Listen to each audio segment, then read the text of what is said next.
everyone, and welcome. Today, we're diving into the power of combining Kami with the grid method. This is going to help with effective student progress monitoring. This is a fantastic partnership and collaboration between Kami and TeachBetter. Get ready to transform your tracking and your feedback strategies. The first thing you're going to want to do is you're going to want to create your grid method template. You're going to come up with your goals and your standards and those lesson activities that your students are going to complete. Once you have your activity all set, you're ready to go to your learning management system and assign using Kami. Once it's in Kami, your students will find that assignment and log in. Here's an example of a grid method right here, where students have different activities that they're going to use. And one of the powers is to track. And so as a teacher, you're going to want to think, how can I motivate my students? Because again, it's important that we plan on how we're going to monitor students' progress towards meeting their learning goals. So for here, my students, they have this grid pushed out to them.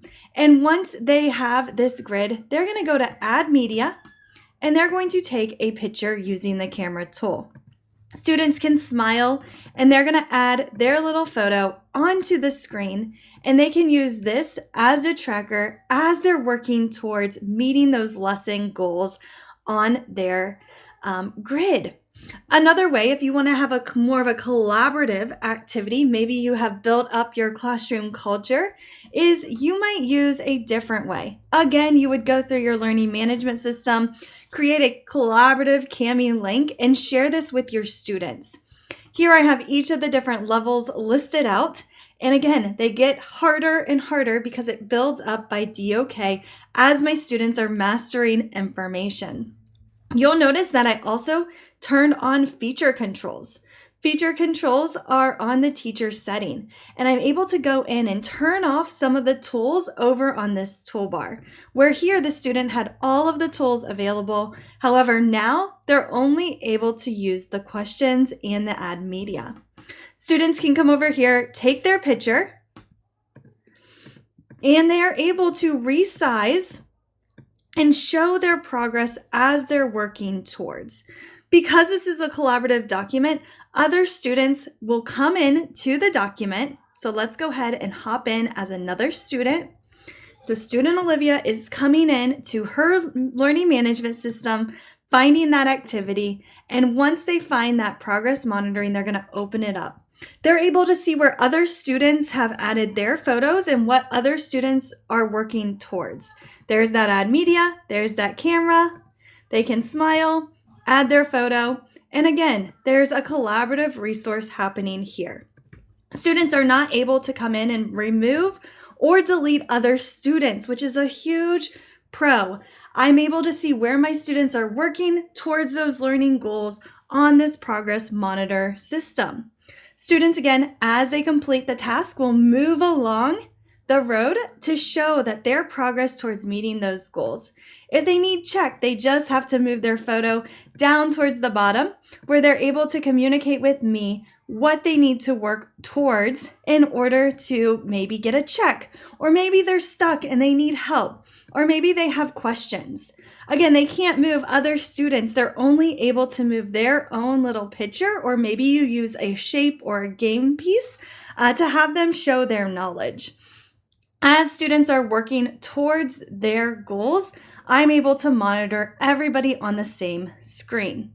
So teachers, you have a choice. Are you going to individually have your students track using the grid method and all of their work, everything will be in one place?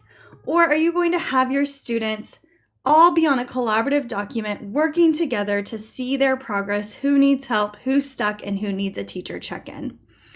And if you decide that you want to do an individual check, what's great about Kami is we have a thing called Class View. And in Class View, I can see all of my students at the exact same time.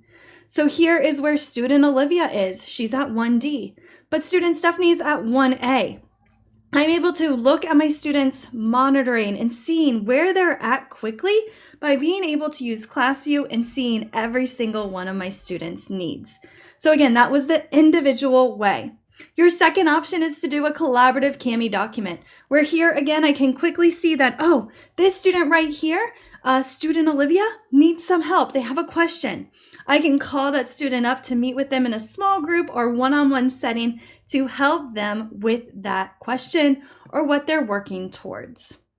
So are you ready to implement the powerful progress monitoring with Kami in the grid method? It's all about clear learning goals, ongoing evidence, and that dynamic feedback that we're able to give as we're noticing our students making those questions or misconceptions.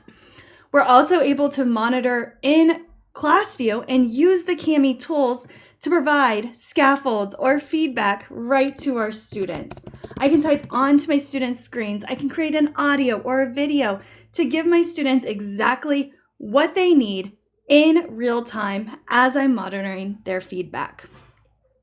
For more resources and tutorials from Kami and Teach Better, check out the links in the description below. Thank you so much for watching and happy teaching.